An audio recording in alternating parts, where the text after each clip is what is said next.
warahmatullahi wabarakatuh. Perkenalkan, nama saya Rahmi Zurita, NIM 2122205. Baiklah, kali ini kita akan membahas tentang sifat dan perilaku terpuji.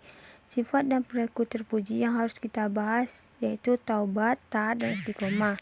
Nah, kita masuk pada sifat dan perilaku terpuji yang pertama, yaitu taubat. Taubat secara bahasa itu taba yatubu taubatan, yang berarti kembali. Secara istilah, taubat itu kembali ke jalan yang benar dengan didasari keinginan yang kuat dalam hati untuk tidak kembali melakukan dosa-dosa yang pernah dilakukan sebelumnya. Dalil yang memerintahkan bertaubat terdapat dalam surah An-Nasr ayat 3, yaitu maka bertasbihlah dengan memuji Tuhanmu dan mohon ampunlah kepadanya, sesungguhnya Dia adalah Maha Penerima Taubat. Taubat ada dua macam. Yang pertama, taubat mutlak, yaitu bertaubat dari semua dosa yang pernah dilakukan.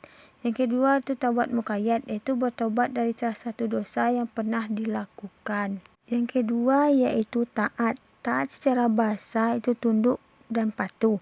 Sedangkan menurut istilah, taat yaitu tunduk dan patuh terhadap segala perintah dan aturan yang berlaku. Dalilnya terdapat dalam surah An-Nisa ayat 59, yaitu wahai orang-orang yang beriman, taatilah Allah dan taatilah Rasul dan ulil amri di antara kamu.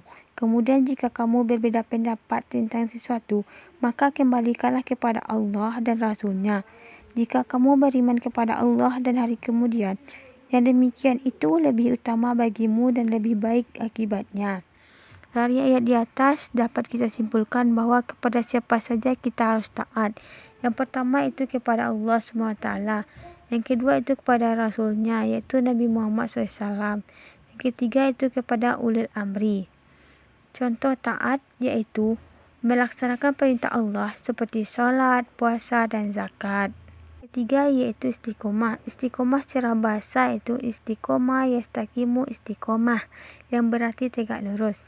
Sedangkan menurut istilah, istiqomah itu sesuatu perbuatan atau sifat yang senantiasa mengikuti jalan yang lurus, yakni jalan yang diridhoi oleh Allah. Bentuk-bentuk istiqomah itu ada 3. Yang pertama, istiqomah dalam lisan. Yang kedua, istiqomah dalam perbuatan. Yang ketiga itu istiqomah dalam hati. Dalil istiqomah terdapat dalam surah Al-Ahqaf ayat 13, yaitu sesungguhnya orang-orang yang berkata Tuhan kami adalah Allah, kemudian mereka tetap istiqomah dan tidak ada rasa khawatir kepada mereka dan mereka tidak pula bersedih hati. Ada beberapa cara agar kita tetap istiqomah di jalan Allah. Yang pertama, luruskan niat. Yang kedua, memahami makna syahadat. Yang ketiga, memperbanyak baca Al-Quran. Yang keempat, meningkatkan kualitas ibadah sedikit demi sedikit. Yang kelima, bergaul dengan orang-orang yang soleh. Yang keenam, berdoa dan berzikir kepada Allah Subhanahu wa Ta'ala.